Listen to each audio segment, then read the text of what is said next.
sila kami na sila. Rose, go! Rose! Coming na. Talaga, Kim Pao, sumusunod sila sa inyo from Dubai to here in Birmingham. Ito ba? Hindi. Magaling ako. Hindi, magaling lang siya gumamit ng filter. Wala akong filter. Maganda ako mag-angulo. Sila kami na sila. Rose, go! Rose. Pero, it'll be worth it naman po siguro yung bill. Okay, this is your first time here in Birmingham? Yes. Okay. I think it is my first time. Okay. Anong masasabi ninyo na kahit saan kayo pumunta ngayon ay sinusundan kayo ng fans? I know that it's a familiar thing, pero ito talaga, Kim Pao, sumusunod sila sa inyo from Dubai to here in Birmingham. Nagugulat kami kasi kung saan-saan na kami pumupunta, yet meron kami mga taong sumusuporta. And that's strongly requested by the community in Birmingham or in London or here in the UK as well. So I want to thank everyone who requested for us to take it for the Birmingham show. Okay, and the show is on Sunday. Would you like to invite our kababayans to be there to join us in the celebration? Yes, Sunday na po. Nasa Nakita po tayo, Woodgate, Craft Valley. I think kung tama sana ako. Pero sana nandun lahat ng mga Pilipino and magsayahan tayo, kantahan, sayawan. See you there. Thank you so much. Salamat. Thank you. Parang na-share ninyo na parang nag-jogging kayo in Dubai. Parang Kim, what convinced you to join Paolo or is it the other way around? Paano ba? Well, ano naman yun, parang jogging is the easiest way to exercise.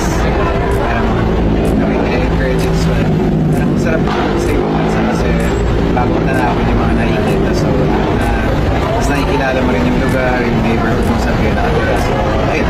You can jog freely. Tumatakbo na talaga ako, tapos tumatakbo na din pala siya. Okay. Yun nga lang, mas mabilis siya. Pero napapansin na napapadalas yata yung mga fitness niyo. Nagkataon ba? Totoo ba? Nagkataon lang? Nagparehas kami ng hobbies siguro. Tapos tatakbo ka, tatakbo din ako. Did you learn about that? I mean, may active lifestyle pala si Kim? Hindi naman. Nakikita ko dati kasi gumawa sila ng serye dati with Jake. Si Jake lagi nang sinasabi na nag-train sila for triathlon. Kaya napili ko sa nila kasi it's not easy. Tapos, okay. May nakita rin akong parang photo na parang naging photographer din si Dubai? Dubai din yun? Lagi niya sinasabi, mas magaling daw siyang photographer kaysa sa akin. Totoo ba? Hindi. Magaling ako. Hindi, magaling lang siya gumamit ng filter. Wala akong filter. Maganda ako mag-angulo. Hindi, filter sa kabuuan. O hindi, mas magaling ako. Pao, hindi kita nakuha ng comment. Sikip nakuha ng comment. Yung sa jumping photo nila sa na nagpakita yung mayon. Parang sabi daw nila, nagpakita daw ang mayon, good intentions. Yung pure ang heart, yung mga nandun. Thank you. Lagi naman nagpapakita sa akin yung mayon. Lagi niya sinasabi yun. Uy, minsan lang daw magpakita sa mga tao, mababait lang daw. Sabi niya, actually sa akin, lagi ko naman nakikita po yan. Right. Pero may ginawa rin kasi akong pelikula dati sa malapit sa mayon. So, medyo nag-leave rin ako or marami rin natutunan tungkol sa mga folklore sila about the Dubai. Okay, last na lang. So, na-interview ko nga si Direct Chad, tapos parang tinanong ko siya kung totoo bang naging tayo kayo sa Step Audio. Is it true, Carl? Direct siya na.